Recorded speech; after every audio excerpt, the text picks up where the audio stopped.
everyone, this is another episode of Iva in the Kitchen, and today I have a guest for you, Simon.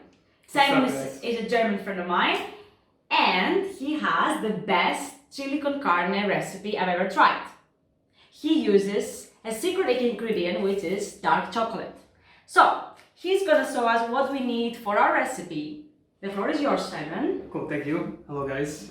So first off, first thing you're going to need is about 500 grams of minced beef. And you're going to want to season this before it goes into the pan because you want to seal in all the flavors and all the spices and so on and so forth. And it also, browns the meat very nicely. After that, you're going to need some finely chopped red onions.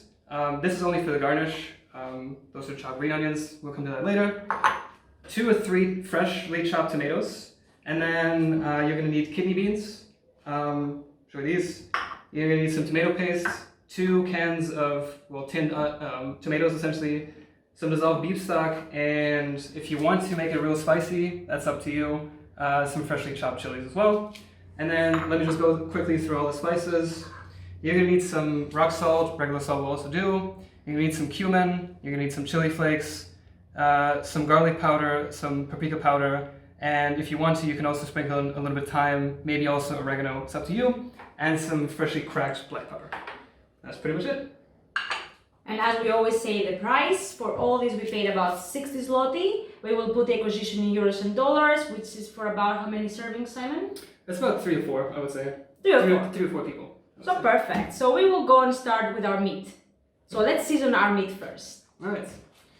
So as I said, you're just going to want to throw all of this in there. Right. You have to be careful with that, just sprinkle it on in there. And then it's kind of up to you. I like to use my fingers, obviously they're freshly washed, as you can imagine. You can also just use a spoon to mix it up a little bit. And then you're going to want to massage this in very thoroughly. This is going to seal all the spices in the meat. And then you're going to fry this off in a really hot pan. Which is going to make the meat nice and crispy, and like I said, seals in all the flavors, right? Just do that. Always just rinse the bottom of the bowl essentially as well. You're not going to want to waste any spices. It's already smelling really good. And a lot of cumin, so we will need to actually fry this. Do we need oil or just... We're not going to need any oil for this. At least I don't like to use any oil because beef generally has a decent fat content. So we don't really need to use any oil. You can use some oil if you want to get the pan started, but in general you don't really need it. Make sure to get the pan piping hot. Make it so you see a little flicker of smoke, and then you throw in the meat. What this is going to do is it's going to sear off the meat and seal in all these flavors. All right, I'm going to prepare the pan for us, and we will be back to you. So now we could see a little bit of smoke, so it's really hot. We're gonna throw the meat and try to break it in our pan so it actually goes everywhere and it's equally cooked until it's, you see? Yeah. That's also the sound you want to hear.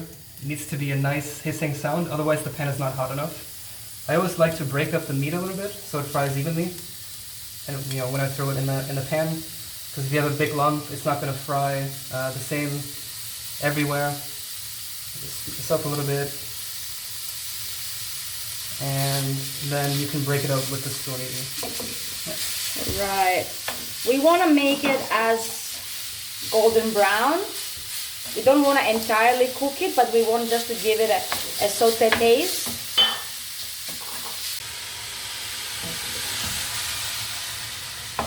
Okay, now we could see that it's golden brown, and I'm going to throw the diced onions so we can give some nice flavor to our meat.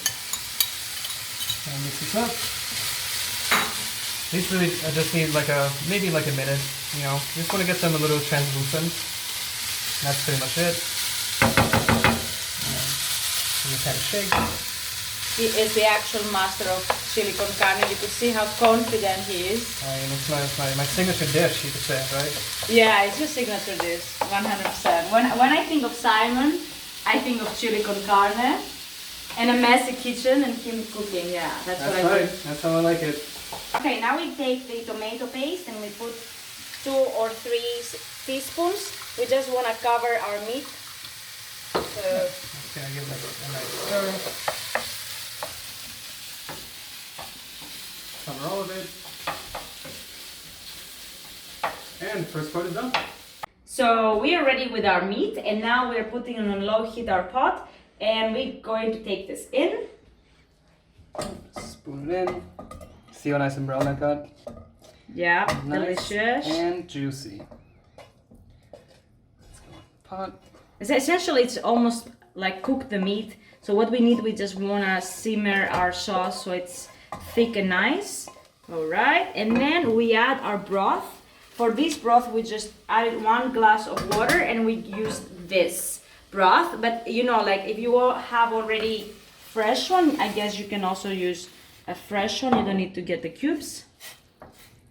And as Simon, you said, like if we see it's not covered, we may need a little bit more of water. Yeah, you know, depending on the size of the chili you want to make, you might want to use a little more fluid. Just be mindful that broth is very salty, so maybe you're just going to want to wash out this cup with a little bit of extra water, pour it in there. Okay, at this point, you just don't need to wait. You can throw inside your diced tomatoes. We need the fresh tomatoes because it gives a touch of freshness. And then we will add the canned tomatoes. Okay. As you can see, this already adds way more fluid to the chili. And as I said, you know, this is probably enough already. But, you know, as I said, if you want more fluid, you can add a little bit of broth later. But as you can see here, you probably don't need to. Exactly. And we put another one in there. Okay. And the chilies. And the chilies. We have said with Simon, since we haven't met for a while, we're gonna have in a bit a chili competition. Let's see who is gonna be the winner. Stay tuned. Stay tuned. Alright, so at this point we add our kidney beans.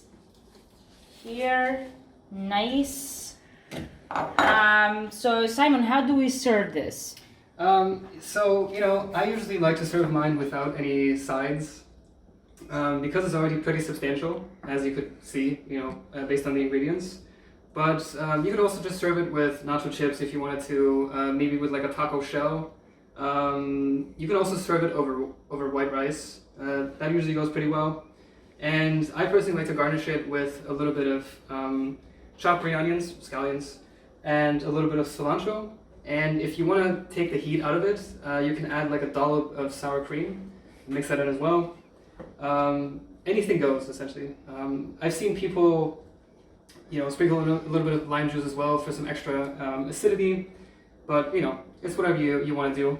This, I will say, is not a perfectly, you know, original, genuine chili con carne, but that's kind of the beauty of it. You can modify it to your liking, and I would say it always comes out great. Yeah, it does. I have tried it, I can guarantee. And we put our chocolate now. Yep. Because chili and chocolate, they're really good combination. We've seen it in a lot of different dishes. I think we will put 2 big pieces and we're okay. Yeah, that should be enough. Also, when you choose the chocolate, make sure to get dark chocolate. I would say at least 70%. Just because it gives a little bit of bitterness, a little bit of sweetness to balance out the spiciness and like the richness of the beef. And that's my favorite part, essentially. You know, you insert the chocolate and you see it turning like nice and brown reddish, essentially. Just looks nice and rich and silky. Yep. Okay, so we're in Poland, so we poured a little bit of vodka. As we do. Cheers to that. That's all good. Yeah, let's get some. That's finest. Finest. And chili is for the brave people, so we're gonna get some. Cheers. Cheers. Right, right? Yep. No. It's nothing. I don't even feel it. A little tingle on the tongue. Now. Good heat. I like that. It's better. Yeah.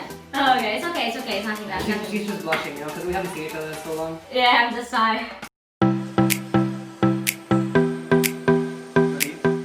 In general, you should let this cook for about an hour. Depending on how you like it, if you like it a little thicker, cook it for longer. If you like it a little more liquidy, don't cook it as long. Kind of self-explanatory. Look at that, nice and juicy. Right. Beautiful color because of the chocolate, the chilies. It's beautiful. You can smell the sweetness and the bitterness of the chocolate. You can smell the spices. It's just a rich and nice food. It's a real comfort food, I would say. It's the real, yeah, it's the essence of comfort food. It's So now garnish. we're going to kind of serve it, guys. And this is the... That's the sour cream. So if you want to take off some of the heat, if you're not one for like really spicy food, just add like a touch of this, right in the middle. Sprinkle some of those scallions on top. Maybe garnish it with some of those chilies, you know. You gotta always show to the people that there is chilies in there, so you can prepare them before you serve. And then for all the people who like cilantro or coriander, as you call it here, right? I'll just sprinkle that on top. And there you have it. A full pleasure, a mix of cumin and chocolate. It's actually the best thing to eat when you invite your friends for a night in the house. It's just fantastic. It's amazing. It's the best thing ever. Do you agree, Simon?